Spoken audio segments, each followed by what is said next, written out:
So, I'm always losing things, and I'm not sure why. At one time, I thought I should write notes to myself that read things like, remember, don't forget. Don't forget to remember. Don't forget this, don't forget that. But it's just so ridiculous, it's so useless, because no matter what I do, it doesn't help. One of the things I found out is that if I don't put something where I always put it, which is why everything is designated a certain place or space. Let's take my handbag for instance. If the bag has lots of compartments, I always put certain things in certain compartments. That way, when I need it, I'll go to the same place to get it every time.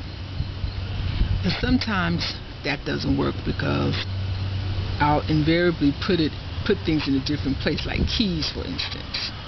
And keys can be very, very tricky to keep up with.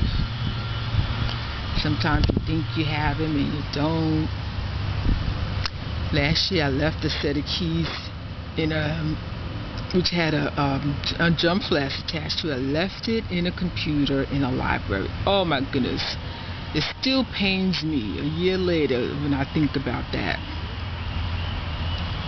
Leaving the jump flash in the computer at a library. Needless to say, I never got it back. And that jump flash had some really, really important things on it. Not to mention pictures and videos, resumes, all type of things. And it can be a really stressful thing to lose something. Hurtful depending on what it is you've lost. But I hate losing keys. Keys are very bad. And also with that jump flash was keys to my sister's apartment, keys to a friend's apartment. So I cried about that. Couldn't stop crying, because I felt really bad about that loss. But I'm always leaving things on the train.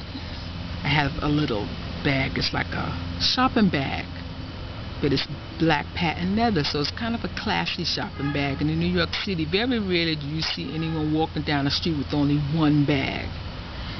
Women have a purse, then another purse, and then another purse. That's what the world has come to. That's the world we live in. And I know it's very hard for me to go out with just one bag. But lately I have been, because it's just bad for my posture and bad for my back to be lugging all of that stuff around. I guess we do it because we don't want to need something and don't have it. So we feel like if we just take it and put it in a bag, we'll have it just in case we need it. Which is just outrageous. It seems like I collect bags, just bags. They're not even real bags. They're like those bags so that you use over and over when you go to the grocery store, instead of taking more plastic bags, those kind of bags. I have about 10 of those now. And they're most of the time filled with something. But so I lost a little black bag. I left it on the F train one day. The F train goes to Coney Island. And the reason why I left it on the train is because I had fallen asleep. And when I got up, because I woke up with a start and it was my stop, I didn't bother to look back, which I rarely ever do, look back to where I was sitting. How brilliant is that? And so I jumped off the train, and on the way up the steps I realized, oh my goodness, I left my bag on the train. So I went straight to the token booth clerk and I said, I just got off that train and I left my bag on the train, and is there anything you can do? So he said, well, all I can do is call ahead to the last stop and make sure if somebody gets it, they'll hold it for you. So he made the phone call, and I said, okay, I'll get on the next train and I'll just get out there and check. So I got on the train, and the ride was interminable. I didn't think the ride would ever end. I didn't think we'd ever get to Stillwell Avenue. So finally the train got to Stillwell Avenue, and I walked to the end of the track, and sure enough someone had found the bag and they were holding it, minus my water bottle. And I forget what else was in it, but something else was missing from it. But that's fine, because there were things that could be easily replaced. So I was really, really happy that I had gotten that bag back. Plus somebody had just given me that bag as a gift, and I didn't want to lose it so soon.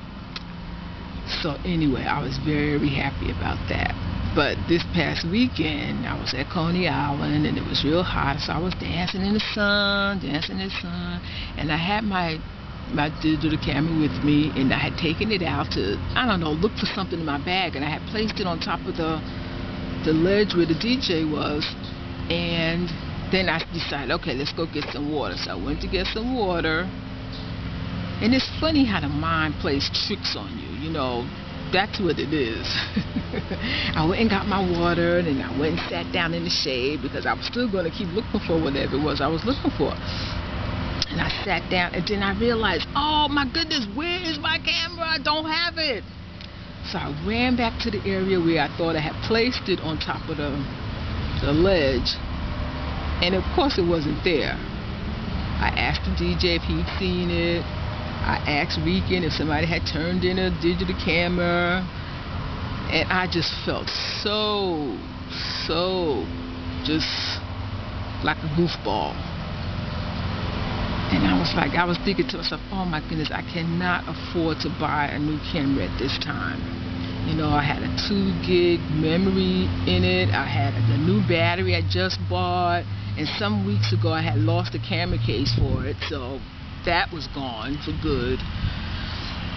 But then I decided to just go sit down and relax, because when I think I've lost something, especially if it's something important like a camera, I just immediately go into panic mode.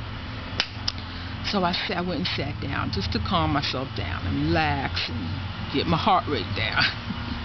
And I felt the pocket on my skirt I was wearing, a skirt. That's a combination of shorts and skirt.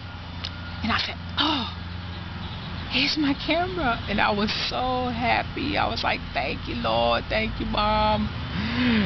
And so I went back to the DJ. I told him, I said, I found my camera. And then I went to Rican and I said, I found my camera. Guess where I found it? In my pocket. I said, I'm such a goofball. He kind of threw his hand at me. And I walked away laughing, but I don't understand it. Not only is it bad losing things, but it's bad when you think you lost something and you haven't. And that happens to me quite often. And the reason it happens is because I don't put things in the same spot. If I consistently put things in the same spot, I wouldn't think that I lost it. So there you have it. The world according to Ruthie about losing things.